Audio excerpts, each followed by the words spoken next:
Welcome to Natural Habitat Adventures Daily Dose of Nature. Today's topic, explore classic countryside in England's Cotswolds. Presented by NatHab Expedition Leader Andy Woodward. I'm your host, Rob Mess. Thank you for joining us here today. Take it away, Andy. Thanks, Rob. Good evening, everyone. Well, evening from the UK. I understand it's lunchtime or early morning in the States. We've had a beautiful spring day here in the Cotswolds. The flowers are out, the blossoms coming, and it's a great kickoff to welcoming you guys this summer. Just as we are looking at our introductory screenshot here, as three of the places we'll be visiting this summer. We have the very famous Broadway Tower looking out on the Vale of Evesham there. We have in the middle there Snow's Hill, and if you happen to be a Bridget Jones fan, that's the road she drives up in the opening scene of the original movie. And then on the right side there, some guy called Charles III lives there. It's Highgrove House, which I know is one of the most exciting parts of our tour this year. The good news is, with his improving health, having had cancer last year, he is at home less, which means we can go more. So I'm on 6 of the tours this year, so we hope to be visiting on a regular basis, which is great news. Let's just move on. So, oh, there we go. This year there are 3 expedition leaders for the various trips. The ugly bloke there is me, standing next to the lovely Harriet, and on the other side there is the lovely Bella. We'll all be looking after you this year at various points. Hattie, I believe, is taking the all-ladies trip, which will be absolutely fabulous. 6 more of them will be with me, and Bella's got the other 3. And we'll be supported this year by some great people, Sophie, Nick and Fran. Sophie was with me last year, so she's very experienced, and the other 2 guys are both excellent support managers. So looking forward to having them on the team this year. Let's just go through a bit of the dry stuff before we get into what we'll be doing this year. As NatHab have probably advised you, if you're coming to the UK this year, we now have an electronic travel authorization that you need, an ETA, and an ETA costs you a whole £10, which is actually very good value, because when we come to see you in the States, it costs us $21. So in exchange rate terms, you win. If you search online, you'll find it. I'm sure NatHab will let you know. But please, please, please make sure you have one before you leave home. Otherwise, they might not let you in, and that's not a good thing. Like most things these days, these travel fees are part of what we have to live with. And now that we've left Brexit, now that we've Brexited from Europe, we're going to have to get one to go to Europe even. So there you go. Such is life these days.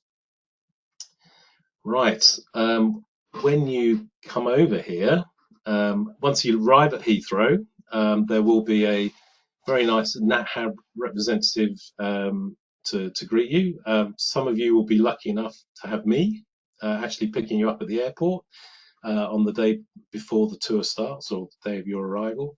Otherwise, there is a chauffeur car company that will be driving you out to Oxford, where most of you stay at the beautiful Randolph Hotel. For any of you who are Inspector Morse fans, there is the Morse bar there, which he inhabited pretty much with the writer of Morse, Colin Dexter. So there's plenty of imagery around them, but great chance to rest and recuperate in Oxford and spend a bit of time before we start the next day with our Oxford walking tour. Just on a bit of a technical thing, if you do fly into Terminal 2 at Heathrow, that's mostly United Airlines. Generally, I will be standing against the barrier with a nice big NatHab sign. But if you miss me for any reason, behind the barriers there is a information desk, which hopefully you can see in the picture on the right. If you're coming into Terminal 3, it's a bit more chaotic. That's American, Delta and Virgin. Just as you come through the barriers on the right-hand side, there is a W.H. Smith store. We generally try and stand in front of that. And if you're coming into Terminal 4 or Terminal 5, Terminal 5 is British Airways, some American flights, mostly BA. Head for the Costa Coffee, and again, your host will be there, and you'll even get the benefit of a cup of coffee if you're lucky. So just bear those in mind when you're traveling, and keep an eye out for the NatHab sign with us. We'll be wearing our NatHab gear, and the chauffeurs will be suited, and just keep an eye out for them with your name on. Once we get out into the Cotswolds, generally we, depending on the size of the group, we either travel in these 8-9-seater minibuses. We're not in the we're not on safari, and we're not in the Rocky Mountains, so our vehicles aren't quite the same as some of the NatHab vehicles. For those of you more experienced with the great big viewing platforms, but we do get stopped more regularly, and there are smaller animals to be seen. So this is how we'll be traveling. Sometimes we do travel in a slightly bigger 20-seater van, but these guys can still get into all the places we go on the small, down the lanes, and enjoy the beautiful Cotswold country. But lots of windows and lots of comfort, so hopefully you'll be very happy. So let's put some perspective as to where we're going. As you fly into London, Heathrow is right on the, you'll see there's a ring that goes all the way around London there. It's called the M25. We prefer to call it the jam donut because you're invariably stuck in a traffic jam. But once you get out towards Oxford, up in the middle of the picture there, you'll be able to be accessing the Cotswolds, and the red dotted area is the formal Cotswold landscape. It's an actual park, 100 miles long and 60 miles wide, and that's where we'll be spending our time. And we'll be travelling east to west and then south to north, so we'll be covering vast swathes of it, and we'll be going right across to the Bristol Channel, the Severn River, which is that estuary that cuts deep into the map there. It has the second only highest tidal range to the Bay of Fundy in Canada, and all that water goes in and out, rises up and down 27 feet twice a day. So it's a phenomenal sight to see, especially when it's nice and sunny. And the bird life there is quite extraordinary. So it's one of our stops, and we'll be having a great time there. More specifically, the map on the right, you can see Oxford on the right on the eastern side there, and we'll be travelling right the way across, right down to the big tree in the bottom there, Westonbirt, and then all the way back up to Chipping Camden, right in the north there. In fact, what I can do is give you a little preview of the route, and that's kind of where we'll be going. So a bit of fun there. We'll be going round and round in circles, up and down, and don't worry, you won't get too dizzy. Bit more practical stuff. The temperature. Obviously, we work in this weird thing over here called Celsius. I know you guys still like to use Fahrenheit. On the left of the picture, there are three of my favourite numbers to remember, just to make it nice and easy. 16 Celsius is 61 Fahrenheit, 28 Celsius is 82 Fahrenheit, so you can see they're perfectly reversed. And in the middle there, you've got 22 is 72. So if you hear me spouting out these very low numbers, don't worry, it's not going to be below freezing. It's just in the wrong currency of weather. middle of the summer, we should be having lovely 80-degree days, and it's perfect for walking and sightseeing. Gets a bit cooler in the spring and the autumn, but generally it's good traveling weather. So with exercising and with being outside, it's a good place to be. And fingers crossed, even though we had a rotten wet summer last year, actually we managed to avoid the rain most of the time. So we actually didn't impact our schedules at all. And if it's really, really bad, then we'll come up with much more fun things to do instead. So don't need to worry about that. As you can see from the pictures here, in terms of what to bring clothing wise, there's simply layers and layers and layers. You can see from the picture of me on the left there, t-shirt weather, and the picture of the guys on the right, just water jackets. A lightweight wind jacket is probably the most effective thing to bring, because if you can keep that wind off, it's actually not unpleasant weather-wise. That picture's in the beautiful Hidcote Gardens, created by, which is one of our it's actually the last visit we do. Built by an American guy called Lawrence Johnson, absolutely stunning, and it has a evolving flower beds that just change with the seasons, so absolutely fabulous. And you can see from the picture in the middle, spring and autumn, I'd probably myself be wearing a lightweight walking boot or a waterproof walking shoe. Middle of the summer, just trainers would be absolutely fine. And again, that's reflected in what the people are wearing there on the left-hand side. There's plenty of space in the vans, so if you want to bring a sort of day bag, which you can just chuck in the back of the van with extra shoes, extra socks, extra layers, please feel free to do so. We even bring our own umbrellas in case you need one. And if you're really lucky, they'll give you a Union Jack coloured one, just to make sure you stand out from the crowd.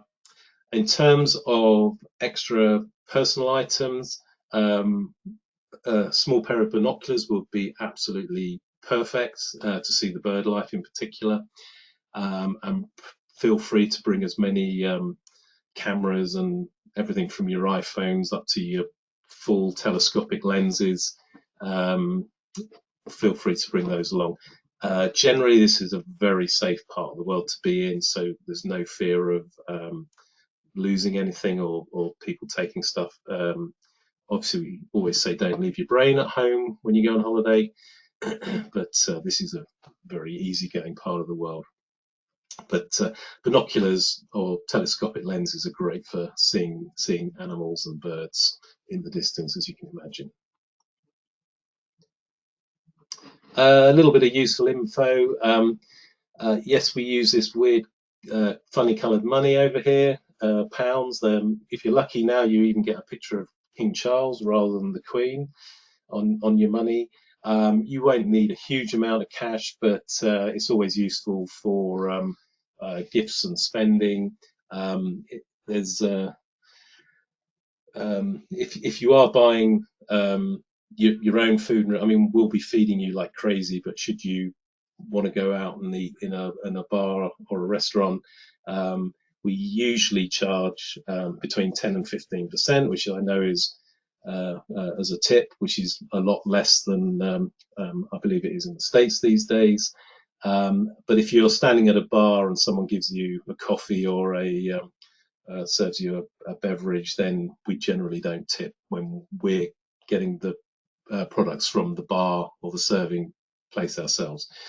Most places take cards. We're still a bit sniffy about taking Amex because they still charge more percentage to the shop owners or the bar to the bars than any other credit card. So don't be surprised if Amexes are not accepted. But otherwise, there's plenty of places, plenty of ATMs and places to go cash if you need it. But you should be fine. yeah, just say really, I mean, I know you all know this, but yeah, we don't take US dollars generally, but we could probably exchange some if you were desperate. Um, One thing I missed out on last year was our electricity. We do use these funny three square plug rather than the round ones that you guys use. So please bring an adapter. A lot of the modern hotels do have USB plugins for phones and computers, but we are in older hotel. You know, these are very hotels that have been around a long time, so I can't guarantee it. But please bring the right plug adapters for your machines. And in the bathrooms, you would generally find a 2-pin plug for razors and the like. Most of the hotels will have hair dryers in the bedrooms, so don't worry about it too much. And just as a bit of fun, and we do talk about this quite a lot. If you look at the picture of the plug on the right hand side there, we turn our light switches and our plugs on downwards, not upwards, which generally seems to be a thing in the States. You turn your lights on pushing up. We generally do ours pushing down. And that means that that plug with the red um, line showing means that is on. If you go and turn it off the other way, or if you flick it the other way, you're turning the whole plug off. So people wake up in the morning with their phones not charged and disgruntled about it. So yeah, we'll just be aware of that. It's a bit of fun, but just something to be aware of. We'll talk about lots of other things we do differently, but that's just one of the things to be aware of on the first night when you fly in. Right, general safety. For where we are, myself and my colleagues are all first aid trained, so don't worry about that. If for any reason you need a pharmacy, we are near towns, so we can drop in and grab anything you need. And being in the Cotswolds, we're actually never more than 30 miles away from an emergency room, so please feel reassured health-wise. It's not like being in the middle of the Serengeti. We are in the middle of civilization, so no worries on that.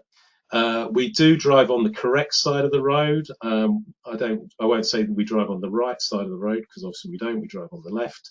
And just when you are out and about, please look both ways rigorously before crossing. There's no such thing here as jaywalking, so people do tend to just wander into the road. But please look both ways first. And should you have any food allergies, I know most of you on NatHab tours fill in copious amounts of forms to say what you do and don't eat and like. But if there is anything, please have a quiet word with us, and we will take care of any food allergies that you might have. But as it says there, if there's anything you're worried about, just please ask, and you don't have to do it publicly. Take us to one side, and we can get anything sorted out. So that'd be great. Right, so our actual tour. There are a few changes that occasionally happen. If there are changes, it's generally because King Charles is coming home to his house. He does love being at Highgrove, and if he has a spare night, he will come home. He actually came home to Highgrove on the night of his coronation, so he does love being there. So it is his favourite place. If he does come home, I'm afraid, just prior warning, everyone gets chucked out, not just us, much as we're really important. But he will actually close everything down, all his staff will, and we'll shuffle the itinerary accordingly. But don't worry about it. I think we are going on most occasions. If for any reason Highgrove does get cancelled, we go to a super place called Chavenage, just down the road. For those of you who are fans of, it's a 15th century mansion. It's where Oliver Cromwell stayed. And most recently, it's regularly in movies. It was in the Poldark TV series, and most recently in a very popular series. An English lady writer called Gilly Cooper has a book called Rivals, and it was in that. But it's absolutely stunning, and it has a very strong American World War II connection, which is quite exciting. So if for any reason we can't get into Highgrove, that's where we go. But basically, we will meet you on day one. For those of you who haven't had the privilege of being driven by me the day before, in the Randolph Hotel in Oxford at 2 o'clock. And from there, we will go straight into a walking tour. There won't be much of a briefing ahead of that. All suffice to say, have a look outside. If you need wind jackets or waterproofs, then please dress accordingly. And it's usually a great guy called Howard, who actually was a Cambridge, Oxford graduate. He will give us a personal tour of Oxford. It's absolutely superb. It's a beautiful, beautiful city if you've never been before. And from there, we will then drive out to our hotel. The next day, we'll be walking in the Windrush Valley. We'll be going to Bampton, and for any of you who are Downton Abbey fans, Bampton Church is strongly featured in that, but it's actually a really interesting social history to it as well, so it's not just for Downton fans. And then we also visit a fantastic place called Wytham Woods, and Wytham Woods has been the Oxford University research forest since the 1940s. It's one of the oldest research projects that's been ongoing now for nearly 80 years. So it's very, very exciting what they're doing. We'll also be, the following day, we'll be visiting Chedworth, the Roman villa there. And after that, we'll be having the falconry experience, which is one of the highlights of the tour, and people absolutely love it. If you look at any of the previous social media, you'll see lots and lots of shots of the everything from owls to falcons to hawks to golden eagles. It's absolutely wonderful, and they fly between us. So we actually stand in a circle, and the birds fly between you, which is fabulous. We'll be moving on to Tetbury. If you can see on the map, we've been moving east to west from Oxford to Bybury towards Tetbury, where that oak tree is down the bottom there. We'll be visiting Highgrove. We'll be having lunch and in the form of a proper English afternoon tea. And after that, we'll be walking that off at Westonbirt Arboretum. It's the National Tree Garden, 2,500 species of tree. And for the early arrivals, the rhododendrons are unbelievable. They're absolutely fabulous. So if you're on the April, May early trips, they'll be beautiful. And as we move into the summer, we'll be having other opportunities to see wonderful trees, and it's a great experience. From there, we move onto the Slimbridge Wildfowl and Wetlands Trust. It's on the banks of the River Severn I mentioned earlier.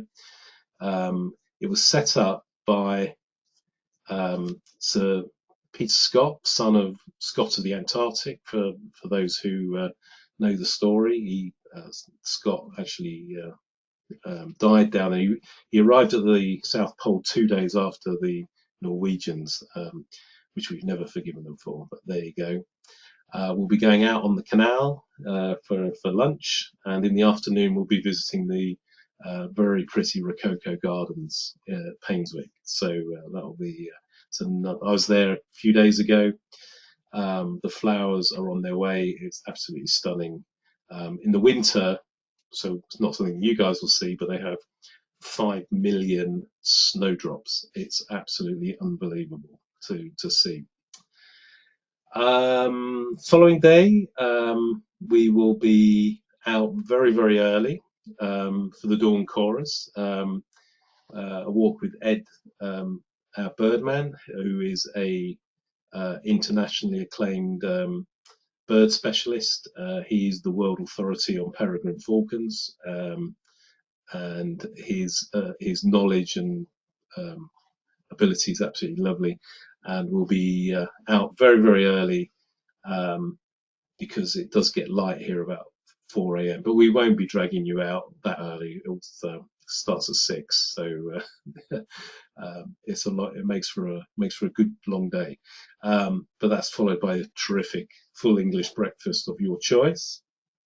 We'll be then heading for farm education, a really interesting project about sustainable farming, where we'll be having lunch, and then we'll be walking on in the afternoon through the through the slaughters, brought on the water, some of the famous Cotswold towns, which I'll be showing you in a minute.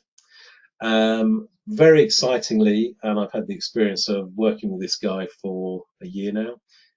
On day 7, we'll be seeing a full working sheepdog exhibition, where the guy works his dogs to move sheep around the field and corrals them into pens. Absolutely stunning. And then after a bit of a walk, we wrap up at the amazing Hidcote Gardens, which, as I alluded to earlier, is was created by an American gentleman called Lawrence Johnson. And more of that when you're here, but it's absolutely beautiful. And then on the last day, we will be chaperoning you off to wherever you're going next, home or onward. I know some of you are coming or going to Scotland as well, so that's good news. So let's just have a look at a few pictures, because that's me being very dry so far. So let's have a quick look. In terms of activities, Highgrove House there, top left, Hidcote Gardens, bottom left, Farm Ed sitting in the beautiful Witchwood Valley, and then some of the tree colours from Westonbirt down the bottom there. The walking is generally easy. It may be across some fields. So again, I personally generally walk with a walking stick, as in a just to, it's just a useful thing to have half the time on, then stops me falling over the rest of the time. It's easy paced, lots of stops, and also when we are doing our walks, we can manufacture them so that people can jump off halfway or start halfway, and we in a full day we'll cover about 5 miles, but it's very easy strolling. It's not a hike. It's a gentle walk. There's a bit of up and down, but nothing serious. Say walking poles are available for anyone who needs them. And actually at Farm Ed in the top right there, they even now have motorized buggies, which you can not quite golf carts, but a similar idea to help people really explore, which is great news. I mentioned the sheepdog trial. That's John. He's a proper rugby playing, beer drinking Englishman. These dogs there. So it's not a great photo. I couldn't find anyone better.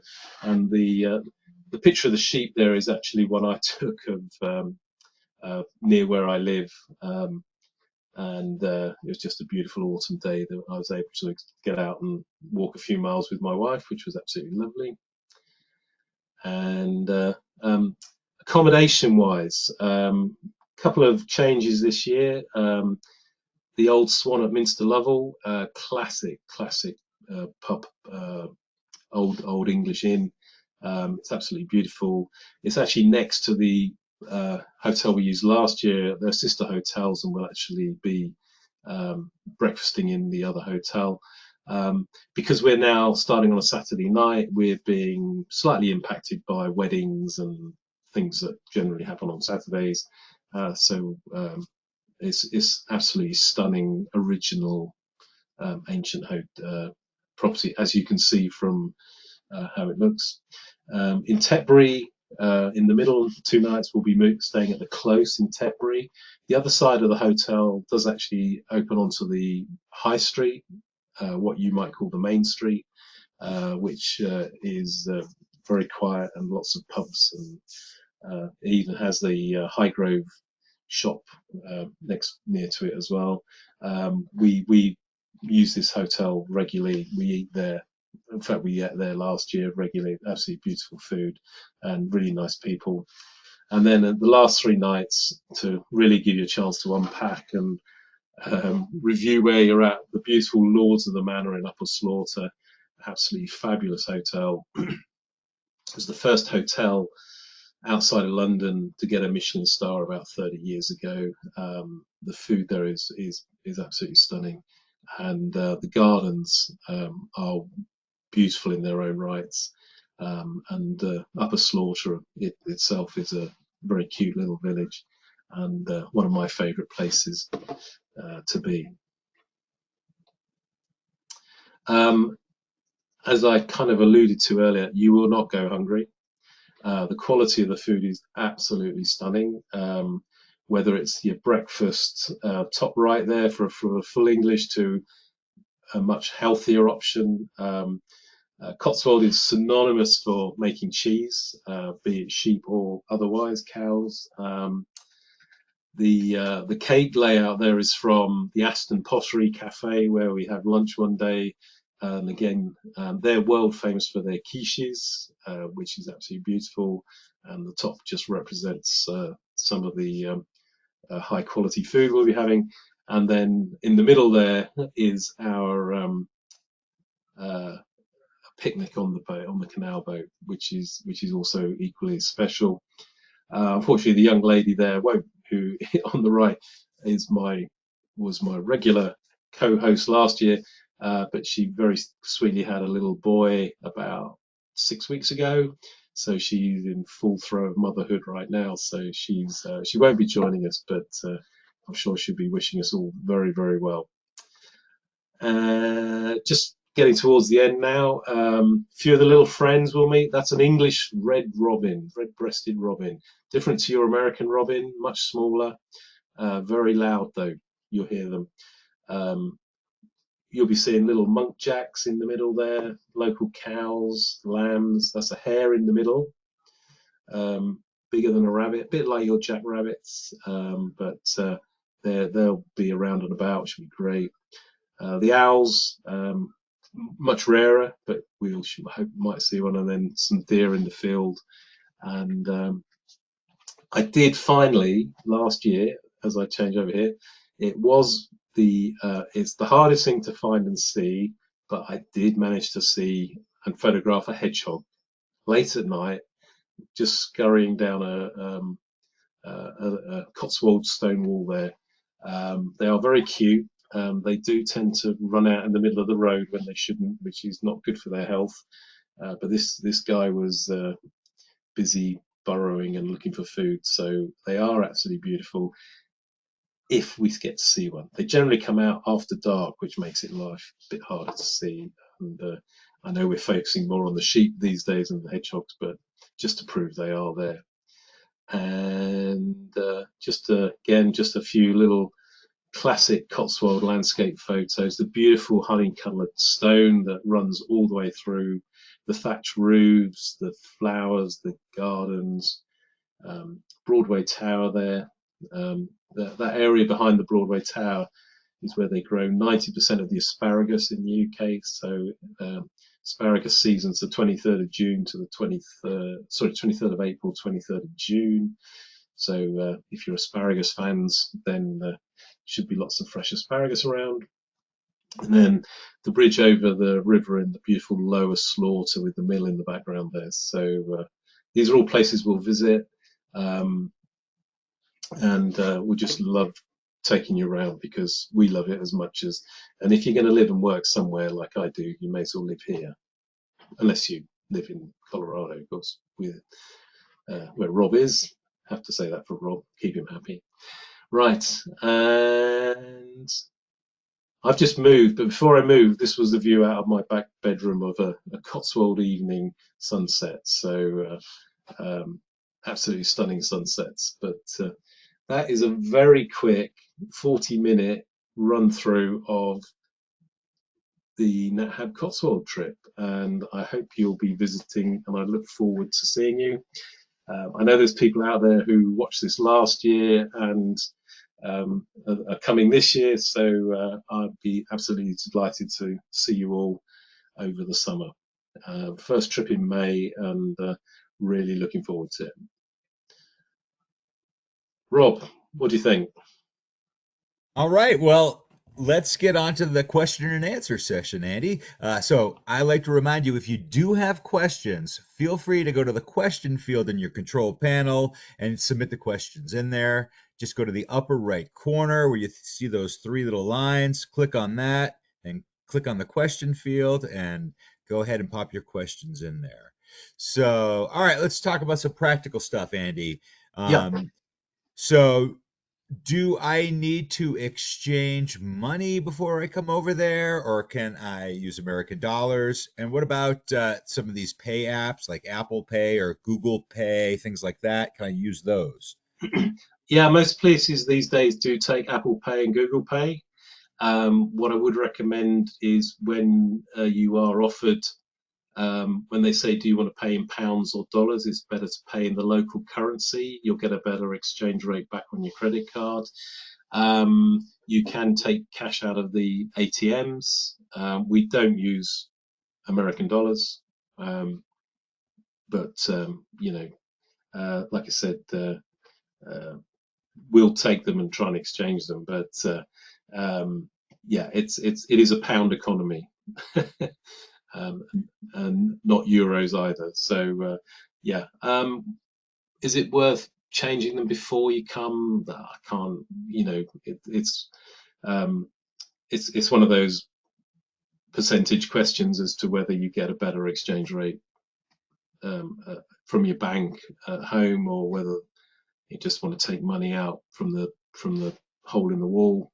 Um, but yeah, it's definitely a pound economy. Gotcha. Thank you, Andy. So can you talk about when in the year we're going to come out and visit the Cotswolds? The first trip is the first week of May, and I think my last trip is starting in mid-September. So we are by mid-May we are well into spring. Um, the spring flower, the daffodils are already out here.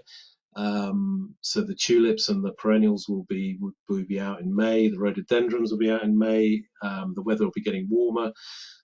We then move into the full summer with the crops eventually going over to be ready for harvest, and then in the autumn we will be moving towards the colours. Early September, mid September is quite early for the colours, but just depends how the weather's behaving. But it will be very green. It will be it's always green here. We very rarely burn up in the summer, so the colours will be sensational, and we'll be seeing all the beautiful Cotswold stone houses and cottages and the rivers, and it will be absolutely beautiful. Great, thank you. So, what about our avid birders out there? Are our guides going to be able to identify the birds that we see? And when is the best time for us to come out there? That's a very good question. The birds are returning now. We have a variety of specialist interpreters. So, like on the bird walk, um, the dawn chorus walk, Ed is absolutely superb.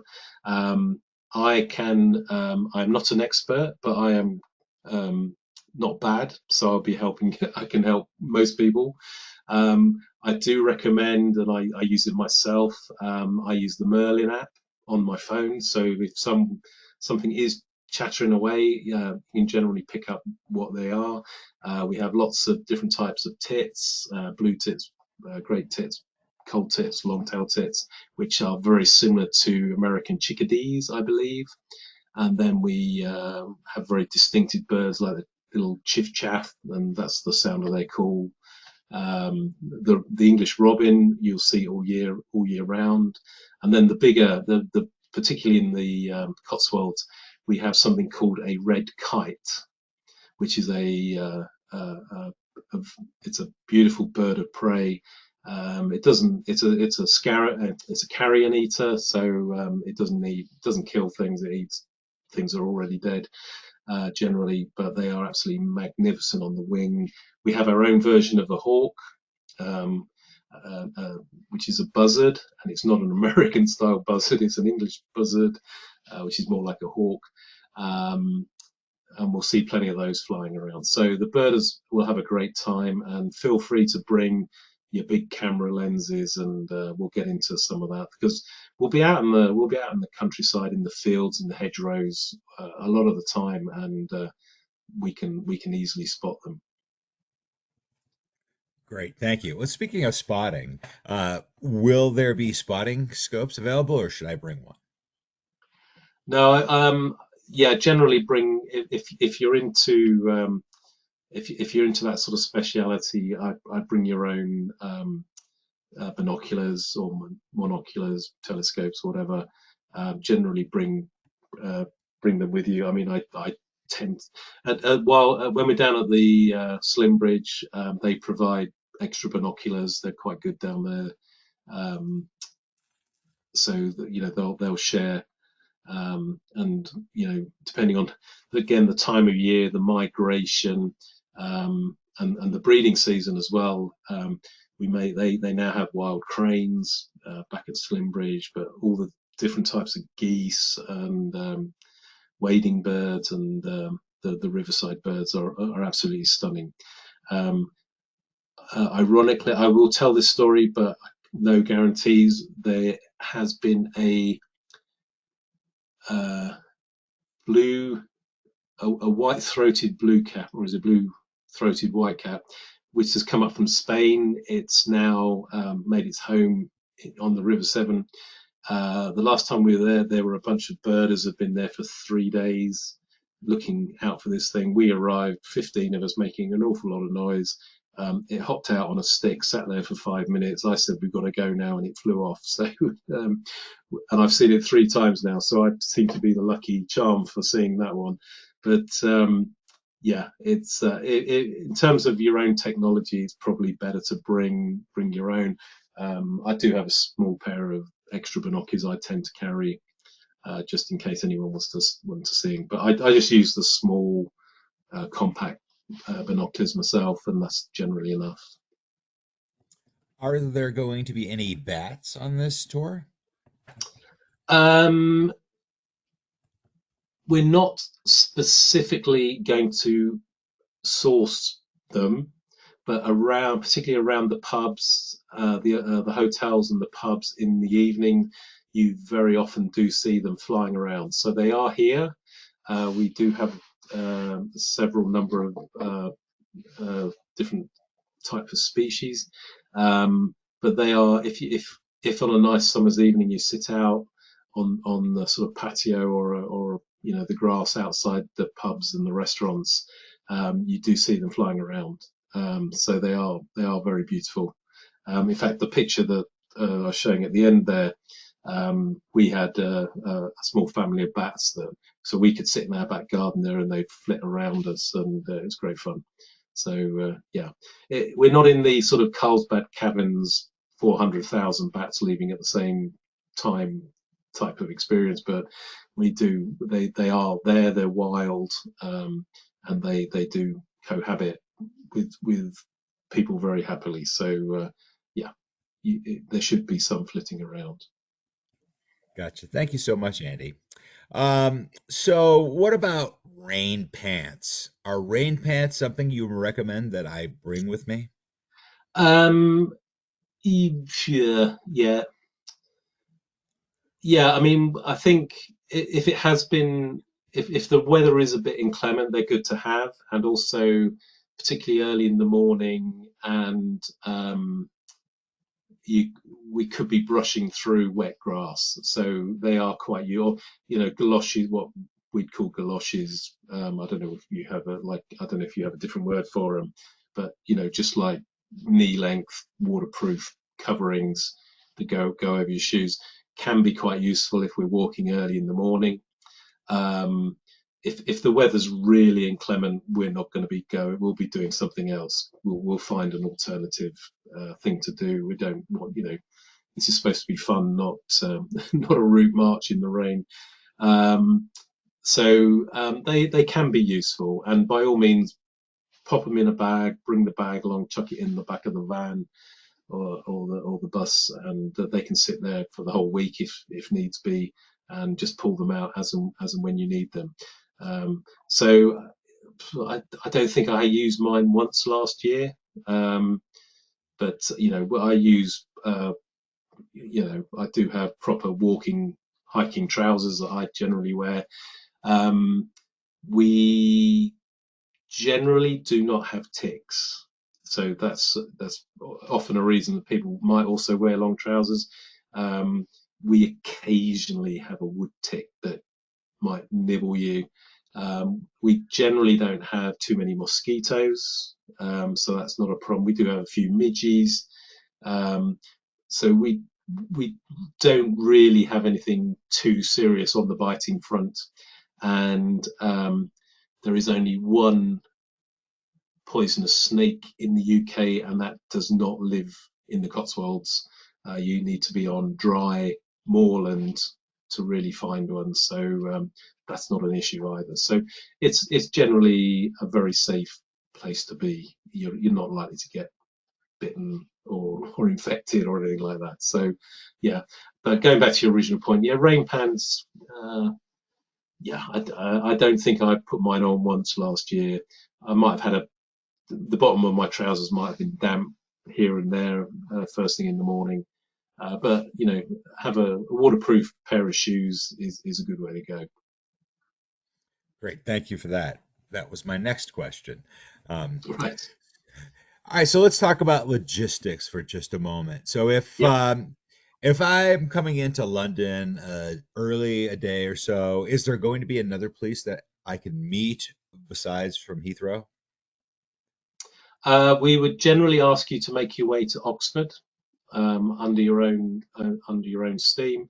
I can double. I would basically speak to NatHab directly to see if there is an alternative um, chauffeur service available.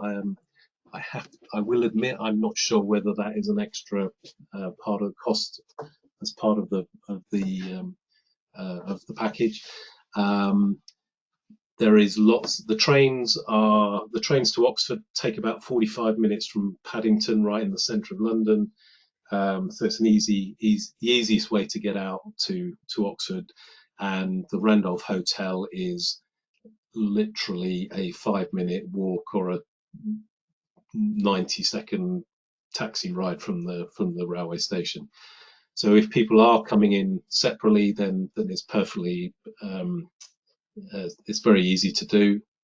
Um, but I'm sure that arrangements can be made if that's your personal choice. And just reach out to your adventure specialist, and Reach they'll out to give your you a hand with that. yeah, absolutely. The alternative would be to make your way back to Heathrow to liaise with one of the other transfers. But to Gotcha. be honest, the amount of time it takes to get back to Heathrow, you could already be in Oxford. So, and the trains are not hugely expensive; they're quite good value. And we'll be meeting at the Randolph. At the Randolph Hotel at 2 o'clock in the afternoon, which I believe are all Saturdays. So Saturday afternoon, 2 o'clock at the Randolph Hotel in the lobby. And there's never more than 14 of us, so um, look out for each other's labels and hats and logos, and we'll all get together. So we're usually there uh, after 1:30, 1:45. So when we'll be on time, and our walking guide will be there as well. And then we'll take the luggage from you at that point, which will disappear off to your hotel and should be in your rooms when you get there. and then once the walking tour is over, we will be leaving Oxford. If people need ideas about what to do in Oxford, if they are coming in early, um, we are doing the formal walking tour, so perhaps don't book yourself 2 walking tours. But the Bodleian, to actually go into the Bodleian Library is a good tour. If you are going to do that, I would seriously recommend booking ahead of time. In fact, I'd start booking now, if you know when you're going to be coming in on that afternoon, because their tickets are very rare, or they have, I say rare, they have a limited number available each day. So if you want to visit the Bodleian in particular, the principal library for the tour there, I would get in and book ahead.